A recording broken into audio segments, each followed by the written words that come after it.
tiba-tiba dia datang ke kamar merangkul saya gitu.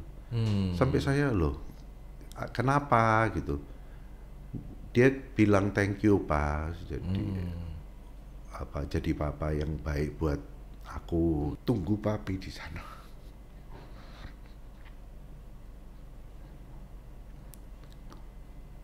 Tapi papi harus hidup, saya bilang gitu.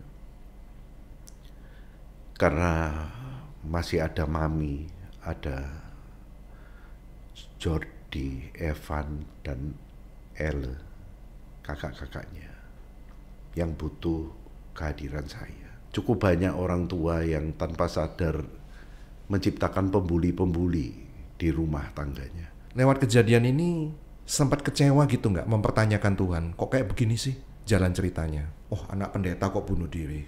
Nah, ketika Anda mendengar kalimat seperti itu, gimana Pak Anda menjelaskannya? Selamat datang di podcast Gideon Yustianto. Silakan masuk.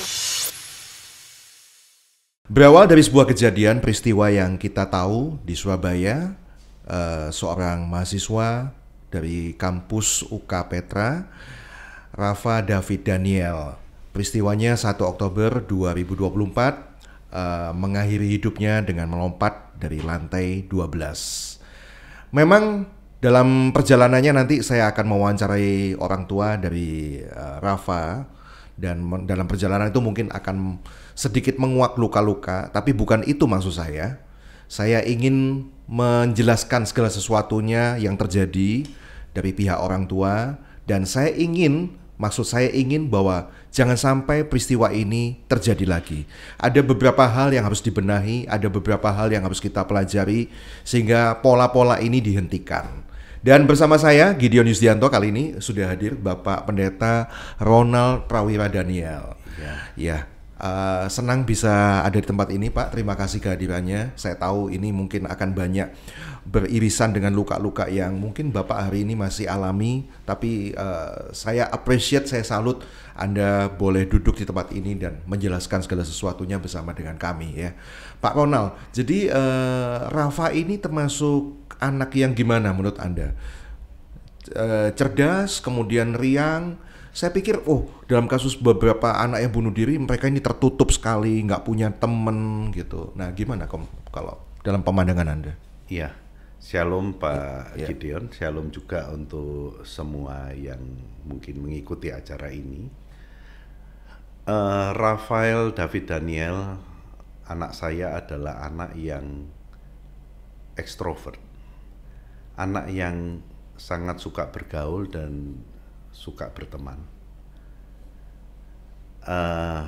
Tetapi itu adalah basic sifatnya, dan juga dia adalah orang yang cukup hati-hati ya. Dia waktu kecil itu sempat agak lambat berjalan rupa-rupanya karena dia lebih ada kehati-hatian gitu ya.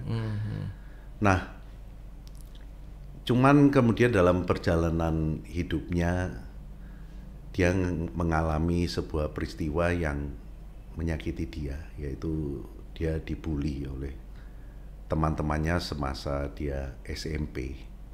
SMP kelas berapa Pak waktu itu? SMP kelas 3. Oke.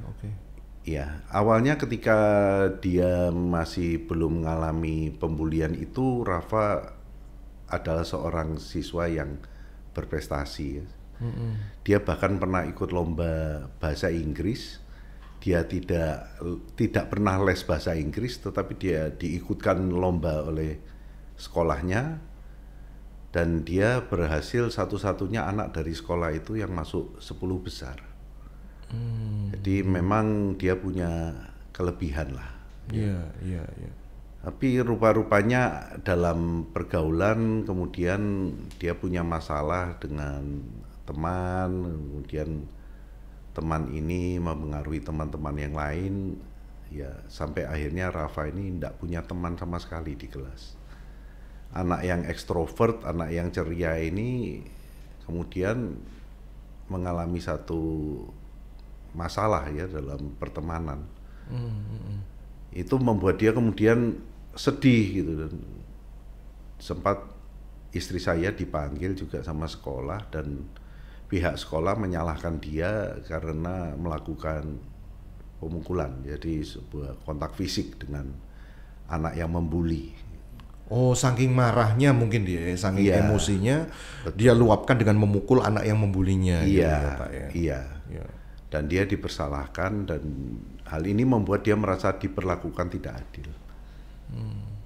Dia nangis dan merasa ya tidak adil lah.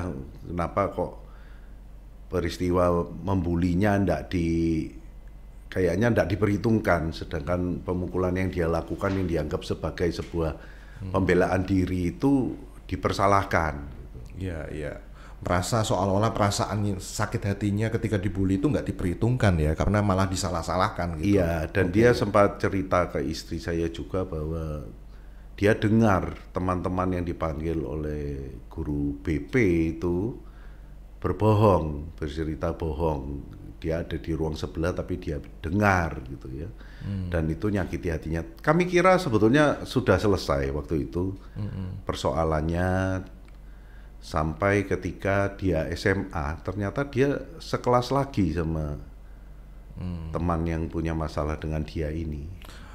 Bapak pikir selesai itu artinya memang sudah diselesaikan gitu Pak, peristiwa itu dengan diperdamaikan gitu? Betul, itu ada penyelesaian dari sekolah gitu loh ya.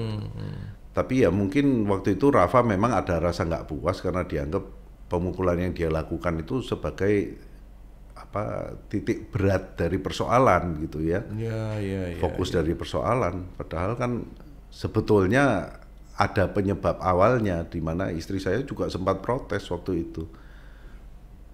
Anak ini dibully, kok kalian kok cuma mempersoalkan pemukulan yang terjadi gitu. Iya.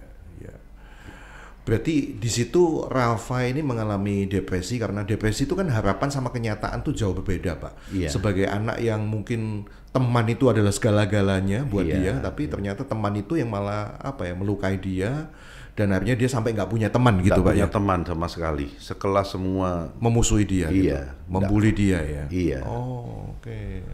nggak punya teman. Itu berlanjut terus sampai SMA gitu ya, karena ketemu lagi dengan teman yang sama. Ya, itu sebetulnya teman pasti ada perubahan, cuma kebetulan anak yang terutama punya masalah ini sekelas lagi gitu. Dan rupanya dia juga mempengaruhi teman-teman yang lain, yang kemudian ikut tidak mau berteman dengan Rafa, bahkan mereka membuli dia lewat medsos ketika ya sekolah waktu itu kan pandemi tahun 2020 ya, itu dia enggak sekolah secara onsite, dia dibully lewat medsos gitu. Iya. Dan tiba-tiba lagi di rumah, kita pandemi juga enggak keluar-keluar, dia tiba-tiba menangis dan bentur-benturkan kepalanya ke lantai. Kita kaget sekali waktu itu. Kemudian saya tanya, Rafa kamu kenapa kok sampai gini gitu. Tapi dia awalnya nggak mau cerita, kita doakan, kita lakukan upaya-upaya, minta hamba Tuhan lain untuk bantu dan sebagainya. Tapi kemudian ya akhirnya kita datang ke Dr. Ivana Sayogo, seorang psikiater yang kita kenal gitu. Kemudian dibantulah dia oleh Dr. Ivana di terapi dan banyak perbaikan, terutama usul untuk memindahkan Rafael dari sekolah yang awal ke sekolah yang lain itu kami lakukan, dan dia bergaul dengan baik, punya teman-teman lagi, dan juga kembali berprestasi yang sempat jeblok ya karena dia depresi itu, dia pulih gitu ya. Dan itu yang kemudian kita lihat bagaimana dia positif, dia berprestasi, dia kemudian kuliah di Petra gitu. Dan di sana dia juga aktif ikut berbagai kegiatan di kampus ya. Dia ikut modeling, kemudian dia juga suka ikut ibadah-ibadah hari Senin, kegiatan kerohanian. Dia juga ya cukup aktif lah dalam berbagai kegiatan kampus. Kan ketika ada acara teater gitu ya, di mana dia ikut bantu di bidang peralatan dan sebagainya, dia melakukan dengan gembira gitu, dan temannya cukup banyak. Makanya ketika hal ini terjadi, kami sungguh-sungguh terkejut karena tidak ada tanda-tanda yang memperlihatkan depresinya kambuh secara jelas gitu. Ya memang setelah dia depresi lalu itu kan dia jadi lebih tertutup, berubah jadi lebih introvert dan sensitif gitu ya. Kalau ada mungkin orang yang menghina dia atau sekedar ya istilahnya orang Jawa nggudo gitu, itu dia menganggap itu serius gitu. Ya ada sebuah trauma mungkin ya, karena masa SMP-nya dibegitukan gitu, sehingga candaan yang sedikit tapi dirasa itu sudah menjadi sebuah ancaman buat dia gitu ya, Pak. Iya. Traumatik itu kan memang enggak semudah betul itu sembuh, Pak ya, cuman karena untuk jangka waktu yang singkat gitu. Jadi mestinya dengan tindakan pemindahan sekolah itu waktu SMA kelas berapa Pak waktu itu? Kelas 1 Pak. Kelas Jadi 1 udah dipindah. Dia naik kelas ke kelas 2 itu kita sekalian kelas 2-nya pindah ke sekolah lain, dan ya mengetahui kondisinya itu saya berusaha melakukan pendampingan. Saya dan istri suka ngajak dia ngobrol, saya masuk ke kamarnya, kita rangkul, ya ajak dia bicara soal kegiatannya, soal pelajarannya, dan saya memang berusaha tidak memberi tekanan, tidak memberi pressure sama sekali kepada Rafa, tapi membiarkan dia mengikuti apa yang dia sukai saja. Iya. Berarti dia senang berkomunitas, temennya banyak, senang berkegiatan gitu ya. Iya. Orangnya model kayak gitu ya. Iya. Kalau secara religius gitu Pak, apakah dia cukup spiritual anaknya? Rafa ini termasuk seorang anak yang serius dalam hal agama ya.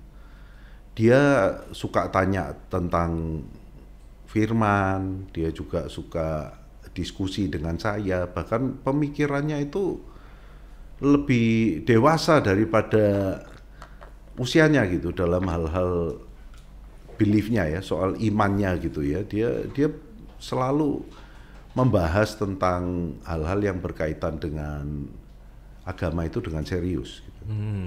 Cukup kritis lah. Dan dia tertarik, dia kadang-kadang malah ngomentari ada khotbah yang mungkin tidak pas dengan firman Tuhan gitu. Dia tanya ke saya karena ya saya kan hamba Tuhan juga, dan saya kebetulan ngajar di sekolah teologi juga. Iya. Nah, Anda sebagai hamba Tuhan itu menimbulkan sebuah kebanggaan tersendiri nggak bagi Rafa gitu? Oh, papa saya pendeta nih gitu. Atau dia malah tertekan dengan profesi Anda sebagai pendeta gitu, yang mungkin menuntut dia untuk tampil sempurna gitu, atau gimana Pak? Saya jujur aja enggak terlalu tahu tentang bagaimana dia punya gambaran tentang sosok ayahnya ya, tentang saya gitu ya. Tetapi beberapa kali ketika kami ngobrol, karena Rafa ini anak yang saya rasa paling dekat sama saya. Iya. Dia suka ngerangkul saya dan menyampaikan dia bahagia punya ayah seperti saya gitu. Iya. Satu hari pernah ketika dia ngikuti ibadah di mana yang khotbah Pendeta Darmanto yang bicara soal sosok ayah, dia kemudian waktu itu dia sedang kurang sehat dan ngikuti ibadah itu online dari gereja Rock Ambassador itu. Yeah. Yang khotbah Pak Pendeta Darmanto. Kemudian tiba-tiba dia datang ke kamar merangkul saya gitu. Sampai saya, loh, kenapa gitu? Dia bilang thank you Pak, jadi papa yang baik buat aku gitu ya. Iya. Dia menyatakan sosok yang dia kagumi, dia banggakan selama ini ya. Yang dia sayangi gitu. Iya. Berarti sampai di sini nggak ada hubungan yang retak ya antara Rafa dengan orang tua. Semuanya baik-baik saja ya. Dengan saudara-saudaranya pun juga bahkan begitu, dengan saudara-saudaranya juga. Iya. Dengan saudara-saudaranya mereka, saya sangat bersyukur anak-anak saya rukun karena mereka selalu main bareng, mereka juga berbagi bareng, mereka rukun, kompak lah gitu ya, bisa dikatakan begitu kompak, ya tentu pernah bertengkar, tetapi itu adalah peristiwa yang jarang di antara anak-anak kami. Gitu. Iya. Nah, Pak Ronald, jadi langsung saja gitu ya, pada hari itu 1 Oktober, tentu saja semua terkejut, apalagi Anda sebagai orang tua, karena malam sebelumnya itu semuanya baik-baik saja ya katanya. Iya. Mesbah keluarga, Kita tidak mesbah keluarga bareng. Setiap malam kami memang mesbah keluarga bareng. Iya. Tidak ada tanda-tanda dia menunjukkan sebuah kegelisahannya, kegalauannya? Enggak ada, sikapnya biasa saja. Bahkan berangkat ke kampus pun ya seperti biasanya dia, bahkan oma kan mami saya tinggal bersama kami, dia masih oma aku pergi dulu, dan pamit juga sama saya sama istri, biasa seperti sehari-hari biasa saja. Masih ingat nggak kapan terakhir dia bercakap-cakap dengan Anda? Ya malam itu, Pak. Malam itu ya? Iya. Dia tidak mengatakan apa-apa ya? Enggak. Oh, oke. Ya makanya ketika kejadian itu bahkan saya sempat dengan sahabat saya ngomong, dia bahkan enggak say goodbye sama saya. Tapi bukan cuma sama saya dia enggak say goodbye, sama maminya tidak, sama cece-nya yang sangat dekat karena umur mereka cuma selisih 15 bulan pun dia enggak ada bicara apa-apa. Say goodbye-nya lewat story yang dia posting itu ya, itu betul ya? Dia dari hanya Instagramnya tulis ya. thank you ya, itu dengan, cara dia berpamitan kan? dan dia tidak kirim ke kami, dia posting di Instagram itu aja gitu. Dan Anda nggak sempat deteksi ya dari pihak keluarga ya, ada story seperti itu, thank you, tapi dari sebuah gambar lokasi yang dimana dia loncat itu? Iya, itu luput ya, saya sama sekali nggak perhatiin, Pak, karena memang waktu itu nggak ada tanda-tanda sama sekali seperti itu. Iya. Ketika itu istri saya sempat yang ngerespon itu, foto di mana ini gitu. Ngerespon foto yang mana, Pak? Ya yang terakhir tulisan thank you itu. Oh, sempat dijawab, di reply. Sama istri saya di IG-nya dia, foto di mana itu, tanya gitu. Tapi enggak ada jawaban, rupanya ya sudah terjadi itu. Ya. Sempat di reply tapi mungkin sudah terlambat karena sudah terjadi ya. Iya.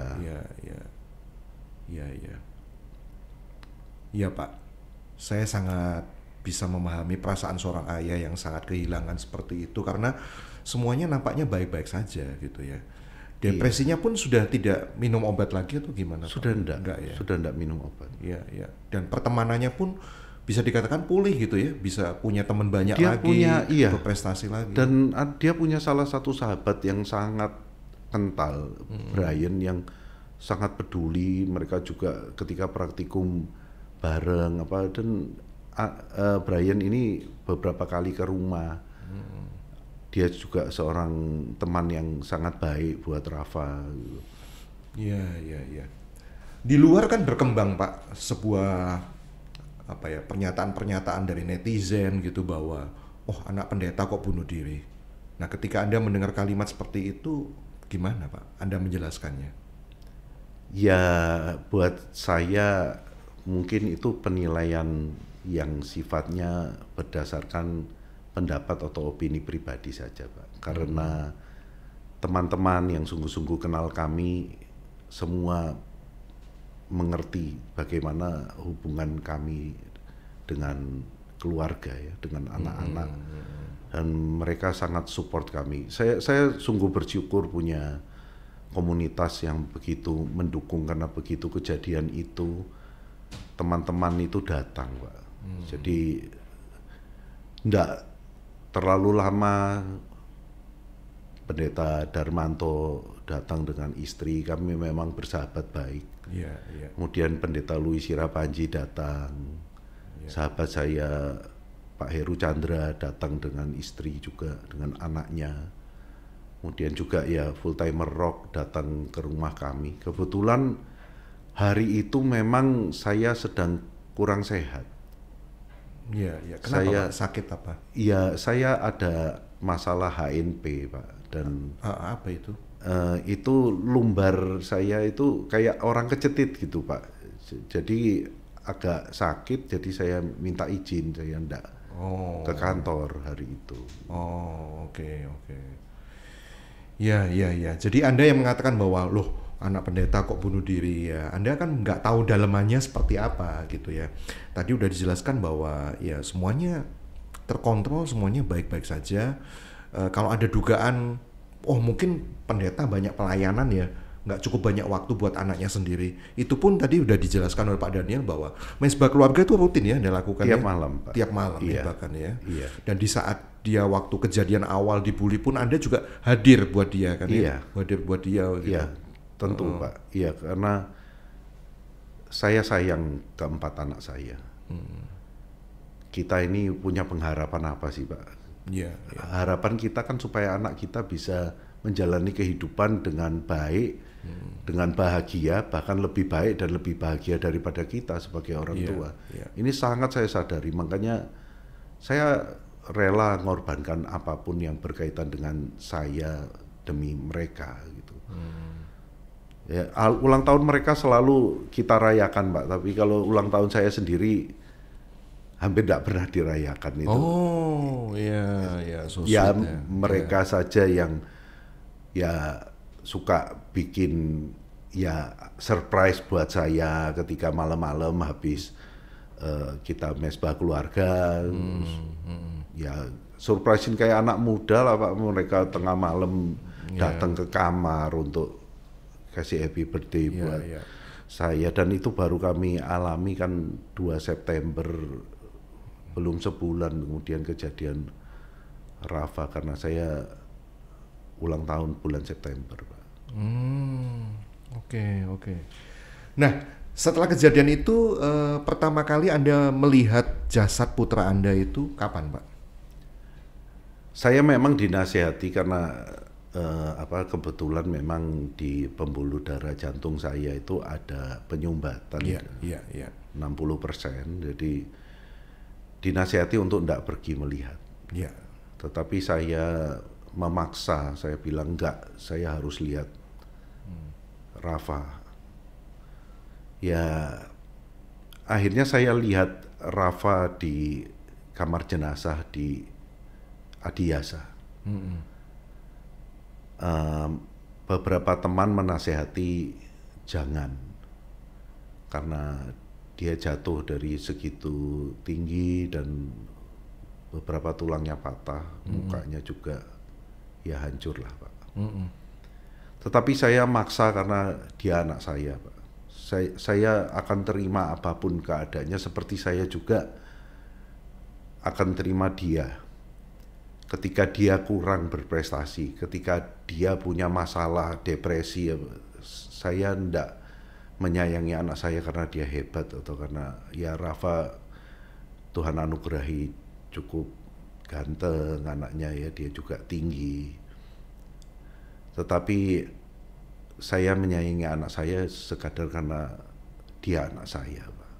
Iya. Itu sebabnya ketika di ruang jenazah itu kan ditanyai sama seorang teman yang perawat di RSAL, apa siap lihat? Saya bilang saya siap. Dan dia awalnya kan ditutup mukanya, terus dibuka. Ya, saya cium anak saya dan mereka menarik saya, nggak tahu maksudnya apa, tapi berusaha mencegah sebetulnya. Tapi saya maksa, saya cium dahinya dan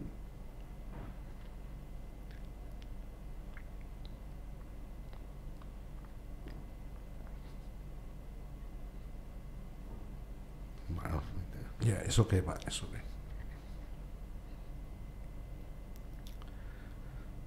Saya bilang sama Rafa, papi sayang kamu, papi mencintaimu, tunggu papi di sana.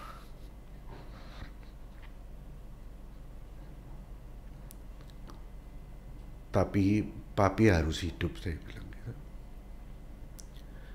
Karena masih ada mami, ada di Evan dan Elle, kakak-kakaknya yang butuh kehadiran saya. Yaitu yang saya sampaikan sama Rafa ketika itu. Saya rangkul, saya cium jenazahnya, tubuhnya. Ya, saya melakukan ini karena saya yakin saya akan sangat menyesal kalau saya tidak melakukannya. Iya Pak, ketika itu pasti di hati Bapak saya bayangkan ada berkecamuk antara rasa penyesalan dan ada sebuah rasa tekad bahwa apa ya, nanti ke depannya itu harus lebih baik lagi gitu ya. Apa Pak yang tergambar perasaan Anda waktu itu gimana Pak? Penyesalan seperti apa gitu? Jujur yang saya sesali adalah saya merasa gagal melindungi Rafa dari depresinya dan mungkin sudah terlalu yakin bahwa kondisinya saat itu sudah lebih baik-baik saja. Rafa ini kan sebetulnya kepingin supaya nanti dia bisa ambil double degree-nya ke Nanjing University. Oke. Saya sendiri terus terang sebetulnya tidak begitu berharap karena saya khawatir dengan kondisi depresi yang pernah dia alami kalau kami nggak hadir di sana. Gitu. Makanya saya sama sekali tidak menduga bahwa itu bahkan terjadi di Surabaya ketika kami ada sebenarnya di dekat Rafa tiap hari. Iya, penyesalannya itu seperti kok saya kelolosan dalam hal ini gitu ya Pak. Betul ya? Pak. Iya. Betul sekali. Iya. Tapi tadi di situ Bapak perkatakan ada sebuah tekad bahwa Papa masih harus hidup gitu. Papa masih harus ada buat yang lain gitu. Ada sebuah tekad gitu. Nah, ini tekad seperti apa Pak? Jadi apa ya?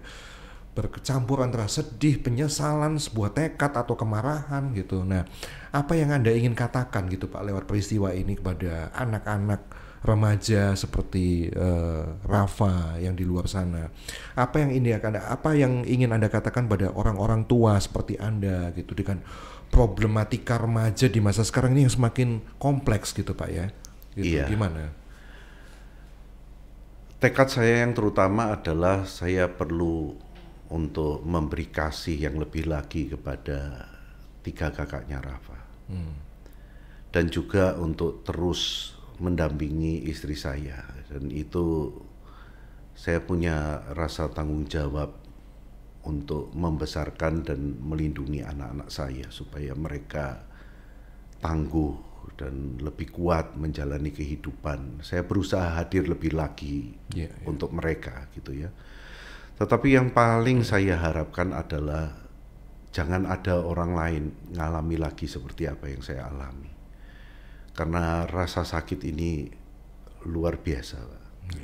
Saya pernah kehilangan orang yang saya sangat sayangi, yaitu ayah saya sendiri. Ketika dia terkena kanker. Memang usianya sudah 70-an ketika terdeteksi pertama, tapi melihat dia tidak tertolong dan kemudian harus pergi, itu saya punya rasa kehilangan yang sangat besar. Tetapi itu pun ternyata nggak sebanding dengan apa yang terjadi hari ini. Saya bisa nyebut ini bukan cuma lembah kekelaman. Ini lembah kekelaman yang penuh dengan penderitaan yang sangat besar yang harus saya tanggung gitu. Dan ini menimbulkan sebuah tekad buat saya. Saya harus menyelamatkan anak-anak lain dari keputusan yang salah untuk melakukan suicide ini, melakukan bunuh diri ini. Agar jangan ada lagi orang tua yang kehilangan anak dan merasakan penderitaan seperti yang saya alami.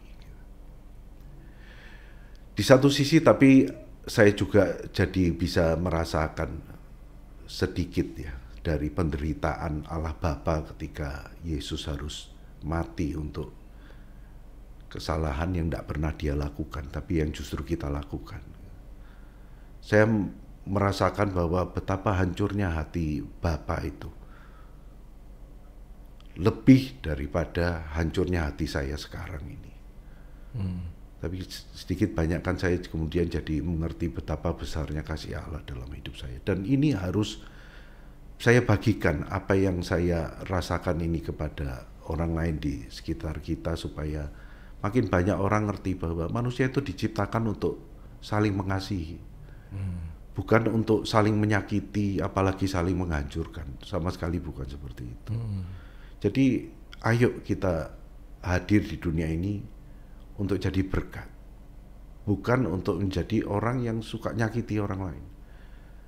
Ketika kita mengalami hal-hal yang nggak nyaman, jangan malah kita melakukan itu juga kepada orang lain. Ini yang membuat saya juga berpikir bahwa pembulian ini kan kalau kita coba hentikan dengan aspek hukum dan sebagainya, mungkin bisa kelihatannya reda, gitu, bisa diredam, tetapi sebetulnya tidak menyelesaikan persoalan. Kalau dihukum dan sebagainya kan menimbulkan sakit yang lain dan kemudian bisa membuat malah orang-orang melakukan hal yang lebih buruk lagi malah ke depan. Tetapi kalau kita mengampuni, kalau kita mengasihi dan kemudian kita ini menimbulkan suatu suasana keluarga yang indah, yang baik, membangun anak-anak dengan dasar cinta kasih, maka kita bisa berharap di masa depan itu ada anak-anak yang bukan jadi orang-orang yang suka membuli, tetapi suka membangun.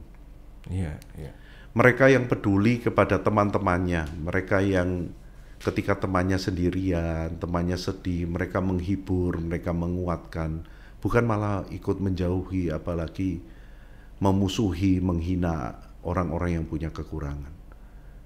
Saya pikir tanpa sadar cukup banyak orang tua yang tanpa sadar menciptakan pembuli-pembuli di rumah tangganya. Bagaimana Pak itu? Orang tua justru menjadi pembuli dalam rumah tangganya. Gimana itu? Kita ini kan suka menuntut anak kita berprestasi ya.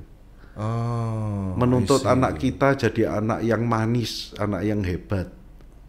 Dan kalau anak kita itu gagal memenuhi ekspektasi atau harapan-harapan kita, kita nyakiti mereka dengan ngomong, kamu masa gitu aja nggak bisa. Gitu aja nggak bisa. Kamu ini, wah dibanding ini kamu kurang atau itu loh anak itu lebih hebat gitu. Kan sebetulnya kita sedang menghina mereka. Dan akhirnya mereka ketika mereka tampil di pertemanannya, mereka juga akan melakukan hal yang sama terhadap teman-teman yang lain. Ketika ada yang kurang, mereka akan menghina anak itu. Atau bahkan ketika iri hati melihat orang ini kok bagus, malah dihina juga. Allah cuman gitu aja. Kan ini tanpa sadar adalah juga ada kontribusi kita sebagai orang tua yang kurang memberikan kasih sayang dan memberikan tekanan-tekanan kepada anak kita mungkin secara berlebihan. Tekanan itu kan kadang-kadang kita mungkin sebagai orang tua mikir anak perlu dikasih tekanan supaya mereka ini jadi orang yang lebih tangguh. Tapi pikirkan dulu, tekanan seperti apa yang kita beri? Apakah sesuai dengan porsi mereka, kemampuan daya dukung mereka sendiri? Sanggup nggak mereka menanggung itu? Jangan-jangan tekanan yang kita berikan berlebihan. Dan kemudian membuat mereka, mereka berusaha memenuhi, menyenangkan hati kita, memenuhi segala tuntutan kita dan tuntutan di sekitarnya dengan bekerja ekstra keras dan sebagainya, sampai mereka mungkin sudah mengorbankan kebahagiaan masa kanak-kanaknya. Ini dari sisi orang tua ya, jadi jangan lakukan itu gitu ya, maksudnya Pak Ronald dan Please, jangan beri tekanan berlebihan. Tekanan itu kadang memang ada baiknya, tetapi perlu perhatikan seberapa yang bisa ditanggung anak-anak kita. Bagi anak-anak muda yang lain mungkin Bapak punya pesan tersendiri gitu. Satu hal yang saya yakin bahwa semua orang tua itu cinta pada anaknya. Caranya mungkin ada perbedaan, perilakunya mungkin juga ada kelemahan ya karena keterbatasan kita sebagai orang tua. Tetapi hendaknya anak-anak ini boleh menyadari bahwa sebenarnya bagi orang tuanya mereka adalah orang-orang yang sangat berharga dan dicintai. Saya yakin orang tua yang benar pasti ingin anaknya maju dan menjadi anak-anak yang hebat. Bahkan kalau saya pribadi, saya berharap anak-anak saya lebih hebat daripada saya, lebih bahagia, lebih sejahtera dalam menjalani kehidupan. Saya percaya banyak orang tua yang demikian.